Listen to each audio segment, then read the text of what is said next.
ስለ ኢሬቻ በዓል ብዙ ነገር እናያለን፣ ብዙ ግርግር እንሰማለን እናያለን። ሙስሊም አላህ ስብሓነሁ ወተዓላን ሌይለ ወነሃር ነው የሚያመሰግነው። በቀን 17 ጊዜ በዋጅብነት አልሐምዱሊላህ ረቢል ዓለሚን ብሎ አላህ ስብሓነሁ ወተዓላን ያመሰግናል። ይህ ዓቂዳ ያለው ተውሂድ ያለው ሰው የሚተገብር ጉዳይ አይደለም፣ ሽርክ ነው።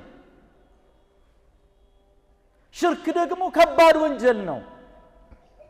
አንዳንድ ቦታ ከባህል ጋር የተደበላለቁ ሽርኮች በሁሉም ማህበረሰቦች ውስጥ አሉ። ኢሬቻም ከእንደዛ አይነቶች ውስጥ አንዱ ነው። ብዙ ታሪካዊ አመጣጡን የሚያውቁ ሰዎች በግልጽ የሚያስቀምጡት ምሁራን የጉዳዩ ባለቤቶች ነን የሚሉ ሰዎች የኛ የዋቅፈታ እምነት ተከታዮች ሃይማኖታዊ መገለጫ ነው ይላሉ። እኛ ግን ሙስሊሞች ነን። ዲናችን ዓቂዳ ነው፣ ተውሂድ ነው፣ እስላም ነው፣ ላኢላሃ ኢላላህ ነው። ከእንደዚህ አይነት ኮንፊውዥን ግራ መጋባት ምንድነው በምንድነው? ዓቂዳ ሰሒሓ ንጹህ የሆነ ዓቂዳ ከቁርአን ከሐዲስ የተወሰደ ዓቂዳን ማወቅ፣ እሱን መኖር፣ እሱን መተግበር። ይሉንታ ሊይዝህ አይገባም። ሰሞኑን በሁሉም ሃይማኖቶች ውስጥ የሽርክ አይነቶች ነው የምታየው። ላኪን አንተ ሙስሊም ተዕቡዱ ላህ ወሕደሁ ላ ሸሪከ ለህ።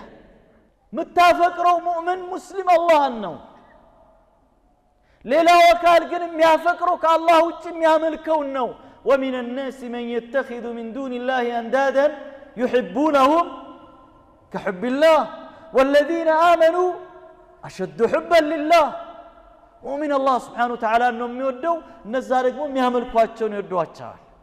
إذن أحبتي في الله عقيدة قد إلهي ድርድር መሞዳሞድ ሙዳሃና መመሳሰል መቀባባት አይሰራም። ከባድ ነው። ሽርክ ላይ የሞተ ሰው አላህ አይምረውም። ከአላህ ውጪ ሌላን እያመለከ የሆነች ለአላህ ብቻ የተገባችን ነገርን በአንድ በሆነ አጋጣሚ እንኳን ለሌላ አካል ያደረገው እንደሆነ አላህ አይምረውም እስካልተውበት ድረስ ማለት ነው። ሙስሊም ሙእሚን ተውሂድ ያለው ሰው ቀንን አያመልክም። ማንን ነው የሚያመልከው? የቀኑ ጌታን አላህን ነው የሚያመልከው። ድንጋይ አያመልክም፣ ፀሐይ ጨረቃን አያመልክም፣ ወንዝን አያመልክም፣ ዛፍን አያመልክም።